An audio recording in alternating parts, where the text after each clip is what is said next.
At the beginning of the 18th century, most of the countries of the world are similar in their economic prosperity. At least, the difference between America and India wasn't as obvious as we know it today. However, by the end of the 19th century, the nations of the world have been so different from one another, and by the end of the 20th century, we already have the terms First World Country, Second World Countries, and Third World Countries, which are the terms used to describe how rich and powerful nations of the world are. The question here is, how do countries of the world change from being very similar economically to be as different as day and night? How does America and Europe separate themselves from Africa and Asia? This video will shed light into a deep secret about that, and I'll try to use that understanding to show you the reason why some people are rich and others poor, and most importantly, how you can discover lucrative opportunities in your country. If you're new here, consider subscribing so that you won't miss other interesting videos like this. How nations become wealthy. Before the end of the 18th century, most people in the world are farmers and hunters. These people worked with their hoes and cutlasses, and the implication of that is the work and productivity of a 25-year-old Joseph who lived in America is going to be similar to the works and productivity of a 25-year-old Hamid who lived in Saudi Arabia. Because people's productivity is similar, their prosperity and their nation's prosperity are expected to be similar to that of other humans from other countries of the world. But that was about to change in the year 1760 when the Industrial Revolution started in England. When the Industrial Revolution started, certain nations of the world started using technologies to improve their productivities, when many others are still using hoes and cutlasses. This is not rocket science, is it? If I can use tractors to plow my farms while you use hoes and cutlasses, I'll be 1,000 times more productive than you are. You may not be there in the 1780s, but you can see it today. The richest nations of the world are nations who invent and use technologies heavily, while the poorest nations invent less, nor use many technologies. For instance, many towns of my country still have human beings as traffic warders, instead of using technologies to regulate traffic. More than 90% of the farmers in my continent still use hoes and cutlasses. These are just few examples. My first goal in this video is to make you see why some nations are rich when others are poor. And what I told you now is just one important reason, and I think it's too obvious, why individuals are poor.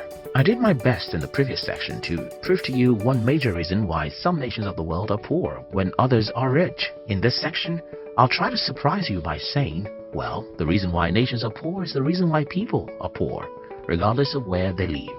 I mean, whether you live in America or Africa, if you're poor, it's very much likely because of the reason why any nation of the world can be poor. And I'll explain that. Technologies, technologies, and technologies. Henry Ford was one of the richest men in his generation. How did he make his billions? Well, Ford looked for ways to invent and use new technologies to make automobiles that can be affordable by average Americans. Steve Jobs is considered one of the most successful entrepreneurs in the history of the human race. What did he do? Steve looked for technologies to make computers available and usable by an average human. Now, let's forget these heavy guys because not many of us can be who they are. Let's think about ordinary humans with average success. I mean that guy who is just 27 and making $300,000 per year. I mean that 30-year-old woman who is making $500,000 per year. What do these people do differently from others? And I'll tell you. In almost every case in every generation, people who are richer than others are usually people who use technologies that others don't. When we mention technologies these days, most people think about computers and artificial intelligence. There have always been some form of technologies than others, and the math is very simple. Imagine that you and I were writers in the year 1440 when the printing press was invented. Before the printing press was invented, all we did was to write our ideas in some scrolls and keep it. But when I hear the printing press has been invented, I quickly travel out of town to the city where most people are already using the new technology. When I get to this city, I ask many questions, make inquiries, and learn how the printing press technologies work. When I return home, I started preparing my next work for the printing press. And by the year 1446, I print my first book with a machine, while you still write your ideas in a scroll. What do you think will happen? Well, the answer is too obvious to be ignored. Because I've printed my books now, I can duplicate it into 10,000 copies and sell it around the country. You cannot possibly duplicate your scroll to 100 copies, and everyone knows that I'll be 10 times more successful than you. Let's use another example. Let's assume that we are both farmers and I got to know that there's a new technology called tractors. I went to inquire how I can pay for a tractor to use it on my farm. while you are busy using cutlasses and hoes. I can have 20 hectares of land as a farm while you have only 20 plots. Everyone knows that I'll be richer than you, right? Let's even use another example. You and I was selling soap in the year 1895. And when I got to know that the radio was invented, I immediately jumped at it. I spent 1 month to learn how radio advertisements worked and how people make their money back after paying the radio.